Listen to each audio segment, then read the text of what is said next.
நமக்கு ஒன்றின் மீது விருப்பம் இருக்கின்றது, அது வேண்டும் என்று நாம் விரும்புகின்றோம். ஆனால் அதனை அடைந்து கொள்வதற்கான வழியோ சக்தியோ நம்மிடம் இல்லை. ஆனாலும் அது உறுதியாக நமக்கு வேண்டும் என்று நாம் விரும்புகின்றோம். ஏதாவது ஒரு வகையில் அது நமக்கு கிடைக்க வேண்டும் என்று நாம் நினைக்கின்றோம். இதுதான் நம்பிக்கை.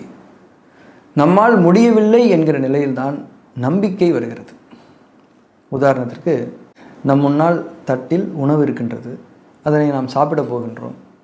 நான் உணவை சாப்பிடப் போகின்றேன் என்று தான் சொல்லுவோமே தவிர, அந்த உணவை நான் சாப்பிடுவேன் என்று நம்புகிறேன் என்று சொல்ல மாட்டோம் தானே.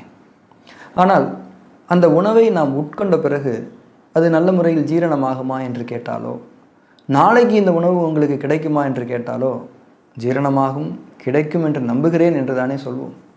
ஆக நம்பிக்கை என்பது நம்மால் முடியாத, நம்முடைய கட்டுப்பாட்டில் இல்லாத ஒன்றை பற்றி நாம் சொல்வது. அப்படி இருக்கையில் தன்னம்பிக்கை என்ற வார்த்தையினுடைய அர்த்தம் என்ன, தேவை என்ன? மனிதர்களாகிய நம்மால் இறைவனுடைய உதவி இல்லாமல், இறைவன் நமக்காக வசப்படுத்தி தந்திருக்கக்கூடிய இயற்கை கூறுகளின் உதவி இல்லாமல் ஒன்றுமே செய்துவிட முடியாது. ஆனால் நமக்கு தேவைகள் ஒவ்வொரு நாளும் ஒவ்வொரு விதமாக இருந்து கொண்டே தான் இருக்கின்றன.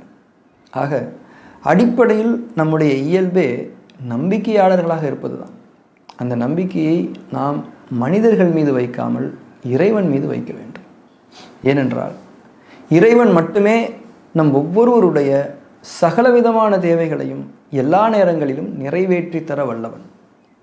மற்ற மனிதர்களின் மீது நாம் நம்பிக்கை வைக்கும்போது, அதாவது நம்முடைய தேவைகளுக்கு நாம் மற்ற மனிதர்களை சார்ந்து இருக்கும்போது, ஒரு புள்ளியில் இயல்பாகவே நமக்கு அவர்கள் மீது சந்தேகம் வந்துவிடும். ஏனென்றால் மற்ற மனிதர்கள் நம்முடைய தேவைகளை நிறைவேற்றி தர வல்லவர்கள் அல்ல, அவர்களே அவர்களுடைய தேவைகளுக்காக மற்றவர்களை சார்ந்து இருக்கக்கூடியவர்கள், அவர்கள் நம்முடைய நம்பிக்கைக்கு உரியவர்கள் அல்ல என்ற எளிய சத்தியத்தை நாம் இயல்பாகவே விளங்கி கொண்டு விடுவோம். சத்தியம் நம் மனதில் எப்போதும் இருந்து கொண்டிருக்கின்றது. நம்முடைய அறியாமையாலும் அறிவாலும் அவசரத்தாலும் தான் அதன் தரிசனம் தாமதமாகின்றது. ஆரம்பத்திலேயே சத்தியத்தை உணர்ந்து கொள்பவர்களுக்கு சுகமான வாழ்க்கை தான். எனவே மனிதர்களை நம்பும்போது நம்முடைய தேவைகள், விருப்பங்கள் எல்லாம் நிறைவேறாமல் போய்விடுமோ என்ற பயமும் கவலையும் கோபமும் நமக்கு வரும். நம்முடைய மனதில் எழக்கூடிய இந்த கெட்ட குணங்கள் நம்முடைய உடலுக்கான உயிரோட்டத்தை குறைத்து பல்வேறு நோய்களை நம்மில் ஏற்படுத்திவிடும். நாம் இறைவனை விட்டுவிட்டு மற்றவர்களின் மீது நம்பிக்கை கொள்ளும்போது நம்முடைய மனமும் உடலும் கெடுகிறது. எனவே எப்போதுமே நாம் இறைவன் மீது மட்டுமே நம்பிக்கை கொள்ள வேண்டும். மனிதர்கள் மீதே நம்பிக்கை கொண்டு பின் சந்தேகம் கொண்டு பழகிவிட்டதால் நமக்கு இறைவன் மீதும் சந்தேகம் வரத்தான் செய்யும். ஆனால் நம்முடைய மனதின் ஆழத்தில் இறைவனை தவிர நமக்கு கதி இல்லை என்ற அந்த சத்தியமான உணர்வு உயிரோட்டமாக இருந்து கொண்டிருக்கும். அந்த உணர்வுக்கு நாம் சரணடைந்து விட வேண்டும்.